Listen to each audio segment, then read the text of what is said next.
Sa puso ng kabundukan ng Isarog, may isang baryong tinatawag na Laya, isang lugar na tila kinalimutan na ng oras.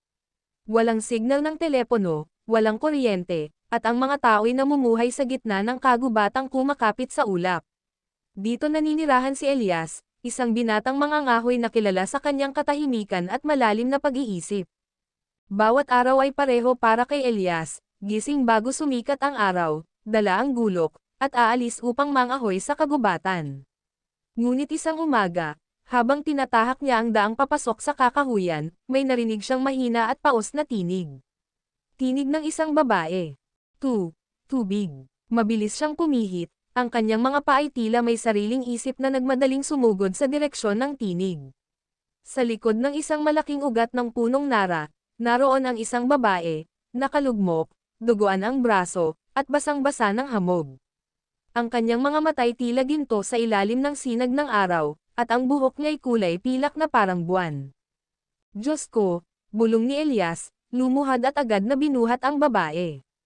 Hindi siya taga rito, walang may ganoong anyo sa Laya. Isa pa, sino ba namang may lakas ng loob na magpunta sa gubat na iyon, kung saan sinasabing may mga engkanto at multo. Nang marating nila ang kubo ni Elias, agad niya itong nilinisan, binalutan ng lampi ng sugat, at pinainom ng mainit na sabaw. Magdamag siyang nagbantay, nakatitig sa mukha ng dalagang tila galing sa ibang mundo. Kinabukasan, nagmulat ng mata ang babae. Ako, saan ako? Bulong nito. Nasa Laya ka. Ako si Elias, sagot ng binata. Ako, wala akong maalala. Ni pangalan ko, di ko alam. Napakurap si Elias. Anong ibig mong sabihin? Hindi ko alam kung sino ako. Hindi ko alam kung bakit ako nasa gubat. Hindi ko alam kung bakit parang may hinahanap akong mahalagang bagay, o tao. Habang tinitingnan ni Elias ang babae, may kung anong kurot sa kanyang dibdib. Pakiramdam niya, hindi ito basta tao lang.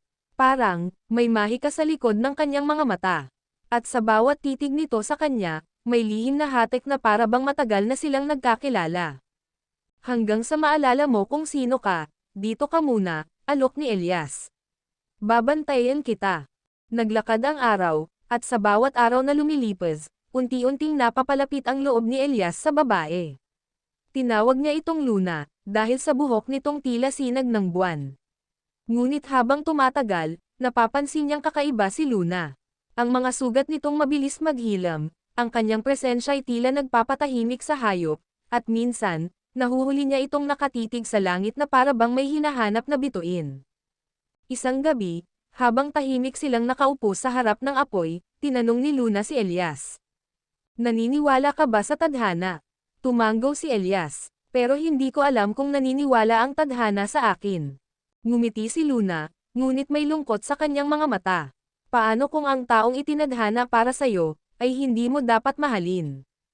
Tahimik si Elias, ngunit sa puso niya, alam niyang lumilikha na ng sariling landas ang kanyang damdamin, isang landas na patungo sa isang pag-ibig na hindi niya inaakalang posible. At sa dilim ng gabing iyon, habang tahimik silang magkatabi sa ilalim ng bituin, nagsimula ang isang kwentong huhubog sa kapalaran ng daigdig. Isang pag-ibig na nililihim ng kalangitan. Lumipas ang 3 araw mula nang matagpuan ni Elias si Luna sa kagubatan. Sa kabila ng kawalan nito ng alaala, unti-unti niyang natutuklasan ang mga bagay na hindi maipaliwanag. Tuwing sasapit ang hating gabi, napapansin ni Elias na nagliliwanag ang balat ni Luna, parang sinasalamin ng kanyang balat ang liwanag ng buwan. At sa gabi ng kabilugan, habang siya'y natutulog sa papag, nakita ni Elias ang hindi malilimutang tanawin. Nakatayo si Luna sa gitna ng bakuran. Nakapikit, nakataas ang 2 kamay, at sa paligid niya'y lumilipad ang mga alitaptap na may kulay bughaw. Ang hangin ay tila humihinto, at ang mga dahon sa paligid ay sumasayaw sa isang di nakikitang himig. Luna, mahina niyang tawag. Napamulat ang dalaga, at biglang bumagsak sa lupa. Agad siyang nilapitan ni Elias. Anong ginagawa mo? Tanong niya, may halong pag-aalala. Hindi ko alam, bulong ni Luna. May mga imahe sa isip ko. Parang, alaala, isang malaking puno, isang kaharian sa ilalim ng lupa, at isang lalaki. May suot siyang korona ng mga bituin. Napakunot ang noo ni Elias. Kaharian sa ilalim ng lupa. Anong ibig mong sabihin? Hindi ko rin alam. Pero pakiramdam ko, may hinahanap ako. At habang tumatagal, parang may tinatawag sa akin. Doon nagsimulang mabalisa si Elias. Hindi na ito simpleng amnesia. May halong mahika ang pagkatao ni Luna, at nararamdaman niyang hindi siya kabilang sa mundong ito. Ngunit sa kabila ng lahat, ayaw niyang paalisin ito. May puwersang nagtutulak sa kanyang puso na protektahan siya, kahit hindi niya maipaliwanag kung bakit. Kinabukasan, dumating si Mang Rigo, ang matandang albularyo sa baryo. Napadaan siya para mangalap ng halamang gamot sa kagubatan. Nang makita niya si Luna, napahinto ito at tila napatulala. Ikaw, sambit ni Mang Rigo. Ikaw ang sinasabi sa mga lumang alamat. Nagkatinginan si Elias at Luna. Anong sinasabi niyo, Mang Rigo? Lumapit ang matanda at marahang hinawakan ang palad ni Luna. May kwento ang mga ninuno natin, tungkol sa isang bantay ng hangganan, isang diwata na isinilang upang pigilan ang pagbagsak ng pagitan ng mundo ng tao at ng mundo ng anino. Ang kanyang mga mata ay tulad ng araw, at ang kanyang buhok ay pilak gaya ng buwan. Ikaw, hiha, ikaw ang huling bantay. Napaatras si Luna, natatakot. Hindi ako yun. Isa lang akong babae na walang alaala. Hindi ka lang basta babae, sagot ni Mang Rigo. Ikaw ay nilikha upang pumihil sa pagbangon ng kadiliman. At kapag bumalik na ang iyong alaala, ang digmaan ay magsisimula. Nanahimik ang paligid. Tanging pagaspas ng hangin at mga huni ng ibon ang naririnig. Kung totoo yan, ibig bang sabihin ay may panganib na paparating? Tanong ni Elias, habang mahigpit na hawak ang gulok sa kanyang baywang. Hindi panganib, kundi isang pagwasak. At tanging siya lamang ang makapipigil. Napatingin si Elias kay Luna, at sa unang pagkakataon, nakita niya ang takot sa mga matang dati pa ng hiwaga. Hindi lang siya isang babae. Isa siyang nilalang na isinilang para sa isang layunin. Ngunit sa puso ni Elias, isa lang ang malinaw. Kahit sino pa siya, hindi niya ito pababayaan. Simula nang umalis si Mang Rigo, hindi na naging tahimik ang gabi para kina Elias at Luna. Isang mabigat na pakiramdam ang bumalot sa paligid ng kanilang kubo, parang may mga matang nakatanaw sa dilim, mga aninong nagmamasid mula sa di kalayuan. Isang gabi, habang natutulog si Elias sa papag at si Luna naman ay nakaupo sa may pintuan ng kubo, biglang tumigil sa pag-ihip ang hangin. Naramdaman niyang lumamig ang paligid, hindi dahil sa hamog kundi dahil sa isang puwersang hindi niya maipaliwanag. Mula sa loob ng gubat, may mga matang kumikislap. Hindi hayop, hindi tao, mga mata ng nilalang na hindi kabilang sa mundong ito. Napapitlag si Luna. Elias, mahinang bulong niya. Agad na bumangon ang binata at lumabas. Ano yun? Itinuro ni Luna ang gubat. Nandyan. Nakikita ko sila. Kinuha ni Elias ang kanyang gulok at lumapit sa tabi ni Luna. Kung sino ka man, lumabas ka. Sigaw niya. Ngunit walang lumabas. Sa halip, biglang lumitaw ang mga alitaptap, libo-libo, nagtipon-tipon at lumipad paikot sa kanilang kubo. Ang mga ilaw nito'y nagsanib at unti-unting bumuo ng isang hugis, isang pader ng liwanag. Nagpoprotekta sila sa atin, bulong ni Luna, habang hawak ang dibdib niya. Alitaptap, tanong ni Elias, di makapaniwala. Hindi sila basta insekto, sila ang bantay ng bituin. Tinawag ko sila nang hindi ko sinasadya. Parang kusang lumabas sa akin. Nang sandaling iyon, isang sigaw ang lamagos sa kagubatan. Isang malalim at nakabibinging alulong na tila mula sa isang nilalang na hindi dapat magising. Siya'y nagising na, bulong ni Luna, halos pabulong sa sarili. Ang tagapagdilim, naghahanap na siya ng daan. Ano bang nangyayari talaga? Tanong ni Elias, habang pinipilit na huwag pangunahan ng takot. May isang mundo sa ilalim ng mundong ito, Elias. Mundo ng anino, kung saan naruroon ang mga nilalang na itinakwil ng liwanag. Ako ang nagbabantay sa hangganan. Pero, hindi ko na maalala kung paanong nawala ako roon. May paraan ba para maalala mo? Tanong ni Elias. Meron, sagot ni Luna, habang tumingin sa kalangitan. Sa hilagang bundok ng Talas. Nandoon ang punong alaala, ang nag-iisang nilalang na may kapangyarihang ibalik ang nakaraan. Pero delikado ang daan, at marami ang hindi na nakakabalik. Napatingin si Elias sa kanyang mga kamay. Walang mahika, walang kapangyarihan. Isa lang siyang simpleng mangangahoy. Pero sa puso niya, alam niya ang sagot. Kahit saan, sasamahan kita. Napatingin si Luna sa kanya. Sa mga matang iyon, nakita niya ang isang pangakong mas matatag pa sa bituin, isang pag-ibig na hindi humihingi ng kapalit. Kahit kailan hindi ako magiging ganap na tao, Elias, bulong ni Luna. Hindi mo kailangang maging tao para mahalin. At habang dahan-daang bumababa ang liwanag ng buwan sa kanilang paligid, tumibok ang puso ni Luna ng mas matapang. Hindi niya pa alam kung sino talaga siya, pero alam niya kung sino ang taong nais niyang manatili sa tabi niya.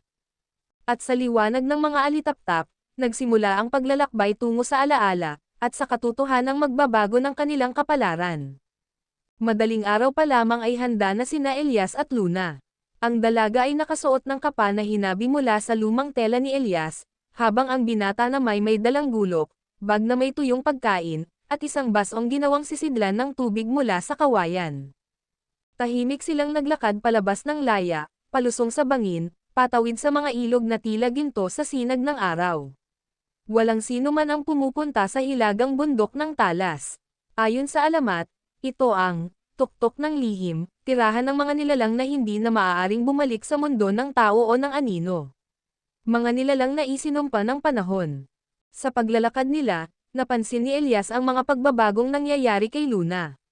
Minsan, napapatigil ito at nakatitig sa mga bato, puno, at tubig na para bang may naaalala.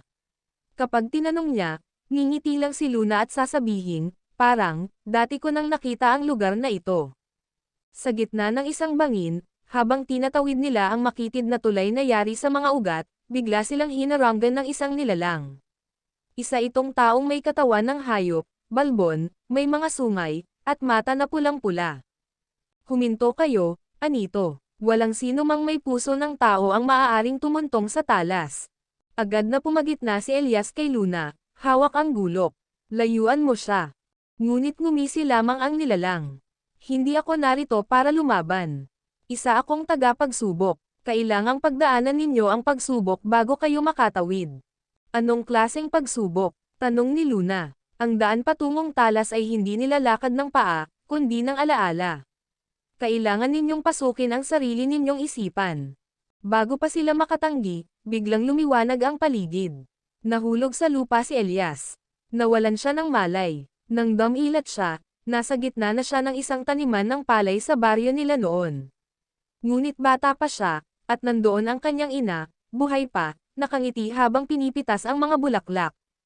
Elias, tawag ng kanyang ina. Anak, halika rito. Napaluha si Elias. Inay. Ngunit biglang nagbago ang langit, dumilim, kumulog, at lumitaw ang mga anino. Isa-isang nilamon ng kadiliman ang alaala. Tinangka niyang habulin ang kanyang ina, ngunit nawawala ito sa kanyang kamay. Hanggang sa naramdaman niya ang matinding sakit, at muling nagdilim ang lahat. Pagdilat niya, nakahandusay siya sa lupa, humihingal. Sa tabi niya, si Luna rin ay mukhang pagod at namumugto ang mata. Tapos na, bulong ng nilalang na tagapagsubok. Pinatunayan ninyong kaya ninyong harapin ang sarili ninyong sakit. Maaari na kayong dumaan. Muling nagsimulang maglakad ang dalawa. Tahimik, mabigat ang pakiramdam, parang may pader na nabasag sa kanilang kalooban. Ngunit kahit pagod, naghawak sila ng kamay. Anong nakita mo sa pagsubok? Tanong ni Elias. Isang lalaki, sagot ni Luna. Ang mukha niya, hindi ko maaninag. Pero tinatawag niya ako sa isang pangalan na hindi ko na maalala. Pangalan mo, tumanggaw si Luna. At sa pagkakataong iyon, parang mahal ko siya. Natahimik si Elias, masakit sa dibdib, pero hindi siya nagsalita. Alam niyang darating ang sandaling iyon, ang sandaling baka malaman ni Luna na hindi siya ang iniibig nito. Ngunit wala siyang balak umurong. Hindi pa tapos ang paglalakbay nila. At kahit masaktan siya sa dulo ng lahat ng ito, isa lang ang alam niya. Sasamahan niya si Luna hanggang sa huling hakbang. Sa kabila ng pagod at kirot ng mga alaala, ipinagpatuloy ni na Elias at Luna ang paglalakbay. Ang hangin sa hilagang bundok ng Talas ay malamig at mabigat, parang bawat hiningay may dalang lihim na matagal nang nakatago sa ulap. Pagsapit ng ikatlong araw, narating nila ang tuktok ng bundok, at sa gitna ng ulap at hamog, lumitaw ang isang tanawin na kapwa nagpahanga at nagpatigil sa kanilang paghinga. Isang punong napakalaki, mas mataas pa sa kampanaryo ng simbahan sa Laya. Ang mga ugat nito ay tila bumabaon sa kalaliman ng mundo, at ang mga sangay nakayakap sa kalangitan. Sa halip na dahon, ang punong ito ay may kumikislap na liwanag, mga tila bituin na nakabitin sa bawat dulo ng sanga. Ito, ang punong alaala, bulong ni Luna. Nang makalapit sila, kusang bumukas ang lupa sa paanan ng puno at lumitaw ang isang nilalang, isang matandang babae na tila yari sa usok at liwanag. Ang kanyang mga mata ay walang itim, pawang puti lamang, ngunit sa likod nito'y may lalim na parang kayang silipin ang kaluluwa. Aba, at narito ka na, sabi ng matanda, nakatingin kay Luna. Matagal kitang hinintay, bantay ng hangganan. Alam niyo kung sino ako? Tanong ni Luna. Hindi ko alam ang pangalan mo, anak. Ngunit ang mga ugat ng punong ito ay nakaukit sa mismong mga alaala ng daigdig. Kung nais mong malaman ang totoo, kailangan mong ibigay ang iyong puso. Nagkatinginan sina Luna at Elias. Anong ibig sabihin ng ibigay ang puso? Tanong ni Elias, agad na naging protektibo. Ito'y hindi lamang damdamin, sagot ng matanda. Ito'y pagtanggap ng kabuuan, ng sakit, ng katotohanan, ng mga bagay na maaaring sirain ang mundo mo. Tahimik na tumanggaw si Luna. Gagawin ko. Kailangan kong malaman kung sino ako, at kung bakit ako narito. Lumapit siya sa puno, itinapat ang palad sa katawan nito. Biglang lumakas ang hangin, at mula sa puno ay lumabas ang sinag ng liwanag na bumalat kay Luna. Si Elias ay napatigil sa paghinga. Kitang-kita niya ang pagbabago, ang mga mata ni Luna ay nagkulay ginto, at ang kanyang buhok ay umikli at kumapal, nagmistulang pilak na apoy. Ang balat nito'y kumislap na tila may alon ng mga bituin. At sa gitna ng liwanag, nagsalita si Luna, ngunit hindi na ito ang boses na kilala ni Elias. Ako si Althea, bantay ng hangganan, tagapag-ingat ng lihim ng liwanag. Ako ang huling supling ng Haring Bituin at ng Reyna ng Anino. Ako ang nilalang sa pagitan ng dalawang mundo. Napaluhod si Elias, hindi sa takot, kundi sa pagkamangha. Si Luna, o si Althea, ay hindi lamang mahiwaga. Siya ay anak ng liwanag at dilim. Pagbalik ng kanyang anyo, natamba si Luna. Agad siyang sinalo ni Elias. Luna, Althea, anuman ang pangalan mo, ayos ka lang ba? Tanong niya, nanginginig ang tinig. Huminga ng malalim si Luna. Ngayon ko lang naintindihan. May dahilan kung bakit ako nahulog sa mundo ng tao. Itinatago ko ang sarili ko mula sa kadiliman. Ngunit ngayon, natagpuan na niya ako. Anong ibig mong sabihin? Tanong ni Elias. Ang nilalang na tinawag sa gabi, ang tagapagdilim, siya ang aking kapatid. Si Kale, anak ng Reyna ng Anino. At ngayon, pupunta siya sa Laya, upang wasakin ang hangganan at ang mga taong ginamit ko para magtago. Napalunok si Elias. Kailangan nating bumalik. Hindi lang basta bumalik, sagot ni Luna, tumindig at tumitig sa langit. Kailangan nating ipaglaban ang liwanag. At sa unang pagkakataon, tumindig si Elias hindi bilang isang mangangahoy, kundi bilang tagapagtanggol ng isang pag-ibig na higit pa sa mahika, isang pag-ibig na handang lumaban sa dilim. Pagkababa ni na Elias at Luna mula sa bundok ng Talas, sinalubong sila ng mga ulap na kulay abo at katahimikan na tila bago ang bagyo. Sa bawat hakbang pabalik sa Laya, nararamdaman nilang may mabigat na puwersang bumabalot sa paligid, parang binabantayan na sila ng mga matang hindi nakikita. Pagkarating nila sa gilid ng gubat, sinalubong sila ni Mang Rigo at ilang matatanda sa nayon. Anong nakita nyo sa Talas? Tanong ni Mang Rigo, habang may bakas ng kaba sa mga mata. Si Luna, na ngayoy nagbabalik ang alaala bilang Althea, ay humarap sa kanila. Ang hangganan ay muling bibitak, at ang tagapagdilim, ay paparating na. Nagtinginan ang mga matatanda, at nagsimulang bumigat ang hangin sa paligid.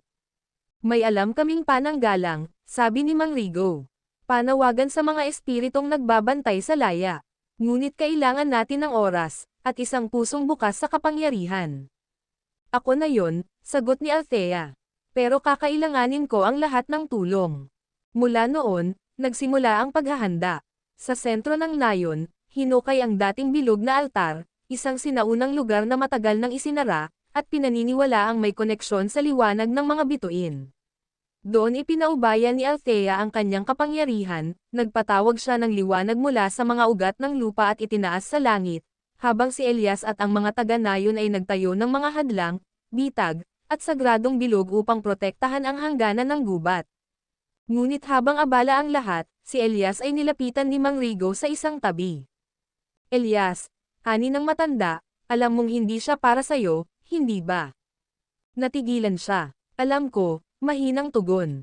Kapag nagsimula ang labanan, kailangang piliin ni Althea kung saan siya papanig, sa mundo ng tao o sa kahariang pinanggalingan niya. Ano man ang piliin niya, baka hindi mo na siya muling makasama. Hindi sumagot si Elias. Tiningnan niya si Althea mula sa malayo, nakasuot ito ng isang kapa na hinabi ng mga taga-nayon, habang kumikislap sa liwanag ng buwan ang kanyang buhok na tila pilak. Sa kabila ng lahat, sa puso ni Elias, isa lang ang malinaw. Kung mawawala man siya sa mundo, hindi dapat mawala ang kanyang liwanag. Kinagabihan, habang payapa ang nayon at ang mga bituin ay sumasayaw sa itim na langit, lumapit si Althea kay Elias sa tabi ng ilog. Bukas, baka hindi na ako, sabi niya, habang pinagmamasdan ang sinag ng buwan sa tubig. Ano man ang mangyari bukas, sagot ni Elias, ang Althea na minahal ko, ay hindi kailanman mawawala sa puso ko. Napaluha si Althea, sa gitna ng mahika, digmaan, at kapalarang wala siyang pinili, ngayon lang siya nakaramdam ng ganitong kapayapaan.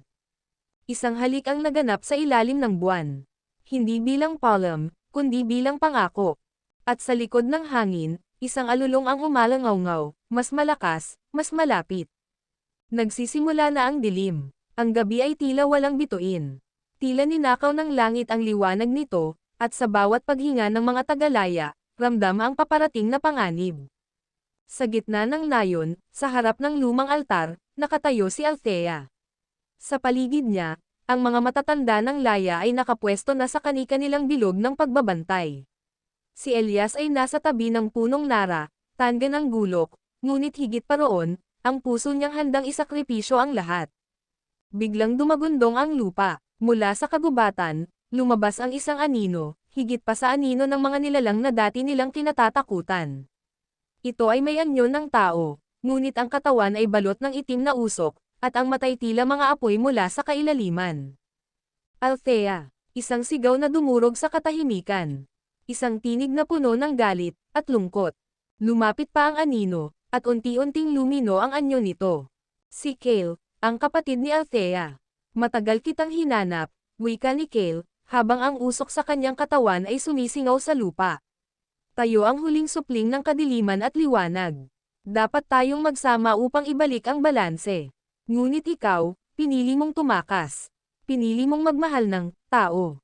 Cale, sagot ni Althea, matatag. Hindi ako tumakas. Pinili ko lang ang kapayapaan. Pinili kong maging totoo. Kapayapaan. Sa mundo ng mga duwag. Nilinga ni Cale ang mga taga-nayon. Tingnan mo sila. Wala silang kapangyarihan, wala silang saysay. Pinipigilan lang nila ang pag-ikot ng tadhana. Hindi mo sila naiintindihan, sagot ni Althea. May lakas sila na hindi mo kailanman makikita. Pagmamahal, paninindigan, pananampalataya. Napangisi si Cale. Kung gayon, patutunayan kong wala silang magagawa. Itinaas niya ang kamay, at mula sa likuran niya ay lumitaw ang mga nilalang ng dilim, mga asong itim na may pulang mata, mga nilalang na yari sa usok, at mga ibong may mga pakpak na parang kalansay. Sumigaw si Mang Rigo, sa bilog ng liwanag. Agad na nagsindi ng mga apoy ang mga matatanda, at bumalot sa paligid ng nayon ang makapal na kapangyarihan mula sa lupa. Ang mga nilalang ni Cale ay saglit na naatras, ngunit hindi sila nawalan ng lakas. At sa gitna ng lahat ng ito, lumapit si Cale kay Althea. Walang dapat mahalin sa mundong ito, kapatid. Puro sakit lang ang dala nito.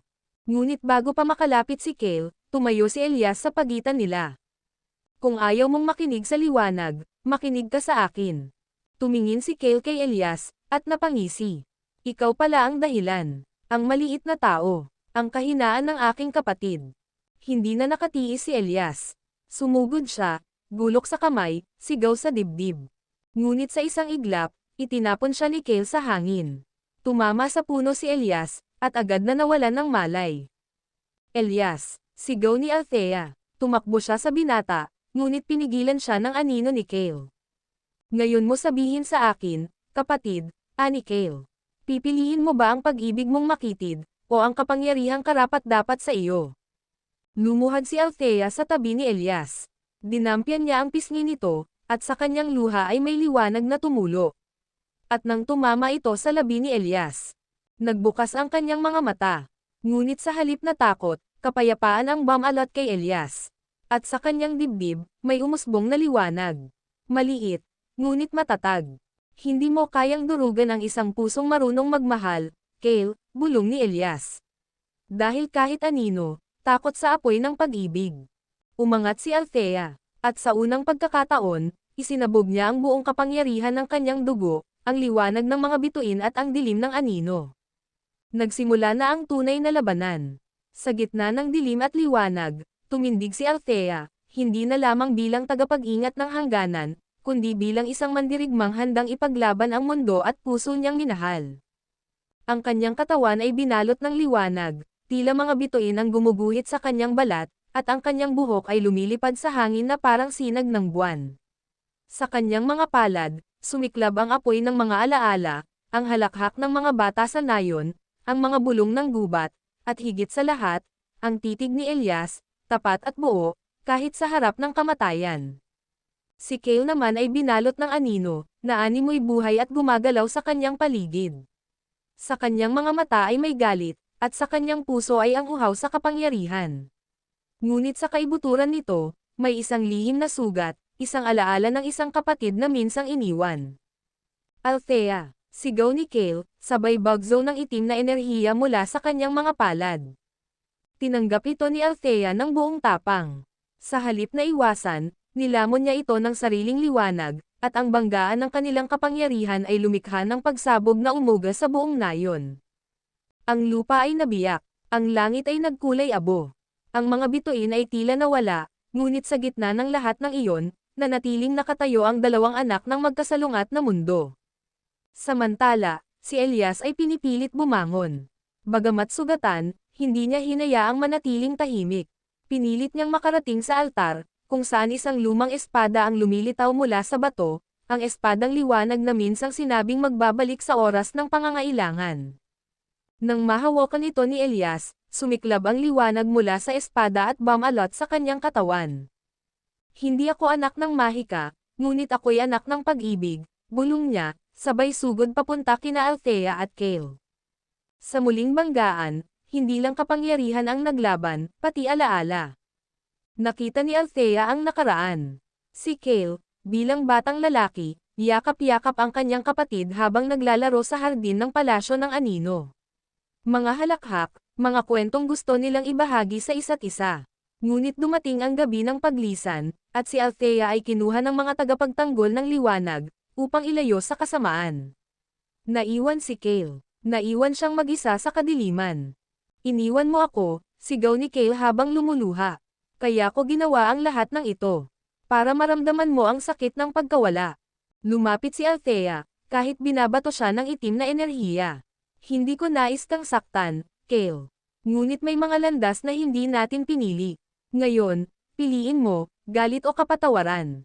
Sandali lang ang katahimikan, ngunit sapat na iyon para umagos ang luha ni Cale. Ang kanyang mga anino ay unti-unting hamina, at sa kanyang mga mata ay may pagkabasag, hindi sa katawan, kundi sa puso. Ngunit bago pa man siya tuluyang lumapit kay Althea, isang matinis na sigaw ang sumambulat mula sa kagubatan. Isang nilalang na mas malaki, mas madilim kaysa kay Cale ang lumabas, isang halimaw na nilikha mula sa pinagsama-samang galit, takot, at paglimos ng kapangyarihan sa loob ng maraming taon.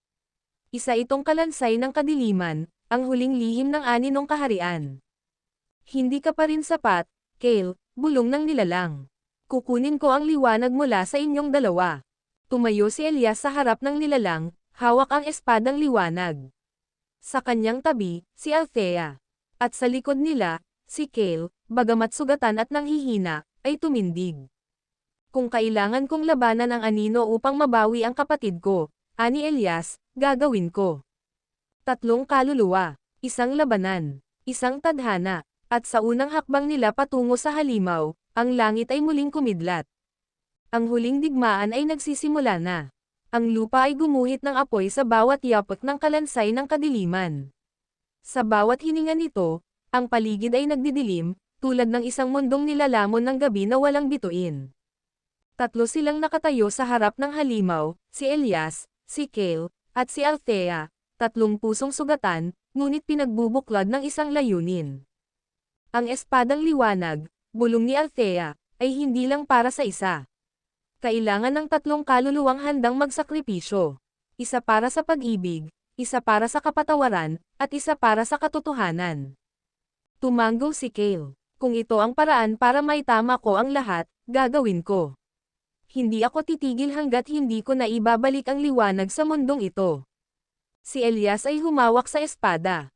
Ang kanyang kamay ay nanginginig, ngunit ang puso'y matatag. Hindi ako anak ng mahika, pero ako'y nilikha ng pagmamahal. At kung ito ang magiging huling laban ko, hayaan mong ay laban ko ito para sa'yo, Althea. Nagkatinginan silang tatlo, at sa isang saglit, itinaas nila ang kanilang mga kamay. Ang espadang liwanag ay nagliwanag ng higit sa araw. Pumailan lang sa himpapawid ang kapangyarihan ng tatlong kaluluwa, ang liwanag ng mga bituin, ang aninong pinatawad, at ang pagmamahal ng tao. Nagsimula ang sagupaan. Ang kalansay ng kadiliman ay umalma, bumuga ng apoy, usok, at pangitain ng kasinungalingan. Pilit nitong pinapakita ang takot sa bawat isa. Kay Cale, ang pagkakanulo ng kapatid.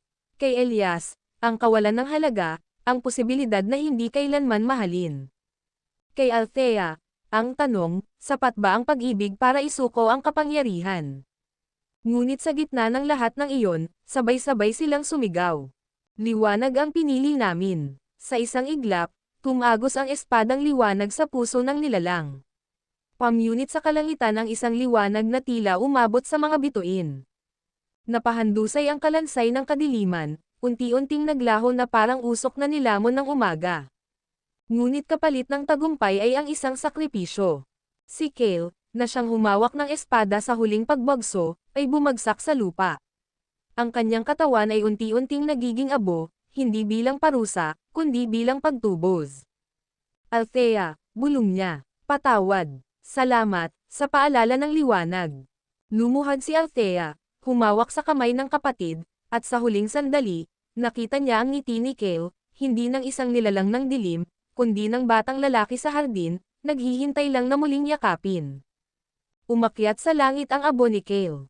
At ang mga bituin na nawala ay muling nagningning. Tahimik ang buong nayon. Lumapit si Elias, sugatan, nanginginig, ngunit nakatayo. Panalo tayo, sabi niya. Tumanggo si Althea, ngunit may luha sa kanyang mga mata. Oo, pero may kailangang isara. Huwag mo akong iwan. Hindi ko kailanman gustong lumayo, sagot niya, pero may isa pang mundo na kailangan ko ring ayusin. Ang mundo ng mga bituin. At kung hindi ko ito gagawin, uulit lang ang dilim. Nagkahawak sila ng kamay. Walang salita. Tanging pintig ng puso. Babalik ka ba? Tanong ni Elias. Hindi ko alam, sagot ni Althea. Pero kung hindi man ako bumalik, hanapin mo ang liwanag sa mga bituin. Nandoon ako, palagi. At sa liwanag ng madaling araw, tinanggap siya ng langit. Naglakad siyang muli sa hangganan, at sa huling hakbang, naglaho ang kanyang anyo, iniwan ang isang bulaklak ng liwanag sa lupa. Makalipas ang 3 buwan matapos ang labanan sa hangganan, bumalik sa katahimikan ang nayon ng laya. Ngunit ang katahimikang ito ay may halong pangungulila, sapagkat wala na si Althea, ang diwata ng liwanag na minsang minahal at minahal din pabalik. Si Elias ay muling namuhay sa nayon, ngunit hindi na siya ang dating binata. Hindi lamang dahil sa kanyang sugat na pilat sa balikat, kundi sa kanyang mata na tila palaging may hinahanap sa langit tuwing gabi. Bawat gabi, umaakyat siya sa tuktok ng burol, kung saan minsang naglakad si Althea patungo sa hangganan. Sa kanyang tabi ay ang bulaklak na naiwan ni Althea, hindi nalalanta, laging may liwanag, tila puso ng isang hindi kailanman lumisan. Kung hindi man ako bumalik, hanapin mo ang liwanag sa mga bituin. Nandoon ako, palagi. Minsan, nagkakatuwaan ang mga bata sa paligid niya. Tinatawag siyang bantay ng bituin, dahil siya raw ay palaging tumitingala, naghihintay sa langit na tila may lihim. Ngunit si Elias, sa bawat buntong hininga, ay hindi nawawalan ng pag-asa. Dahil ang pag-ibig na totoo ay hindi nauubos sa pag-alis, kundi lalo pang lumalalim. Isang gabi, habang ang langit ay pan ng bituin. Isang kakaibang ningning ang gumuhit sa kalawakan. Isang mahabang sinag na tila dumaan sa ibabaw ng laya. Ang mga tao'y napatingala, at ang mga ilaw ng gabi ay biglang sumayaw. At si Elias, tumindig. Sapagkat sa gitna ng katahimikan, may narinig siyang tinig. Elias, mahina, banayad, pamilyar. Paglingon niya sa kanyang tabi, may isang anyong nababalutan ng liwanag. Si Althea, hindi na tulad ng dati. Ang kanyang katawan ay tila yari na sa mga bituin, ngunit ang kanyang mata ay may parehong ningning, parehong init, at parehong pag-ibig. Dinalaw ako ng mga tala, bulong niya. At pinayagan nila akong muling makita ka, kahit isang beses pa. Althea, nangingilid ang luha ni Elias, ngunit ngumiti siya. Hindi mo na kailangang umalis. Dito ka na. Umiling si Althea. Ako'y bahagi na ng kalangitan. Hindi na ako pwedeng manatili. Pero nais kong maramdaman mo na hindi kita iniwan. Hawak nila ang kamay ng isa't isa, isang saglit na tila walang hanggan. At kung may bagong dilim mang darating, wika ni Althea, ipikit mo lang ang iyong mga mata, at alalahanin mo ang bituin na una mong minahal. Kinabukasan, wala na ang liwanag. Wala na ang anyo ni Althea. Ngunit ang bulaklak sa tabi ni Elias ay sumiklab sa isang bagong hugis, isang maliit na bituin na palaging nakasindi, kahit araw. At mula noon, sa bawat gabing maliwanag ang langit, alam ng lahat sa laya na nagbabantay si Althea. Hindi na bilang diwata, kundi bilang alamat ng pag-ibig na tumatawid sa dilim, sa anino, at sa pagitan ng mga mundo.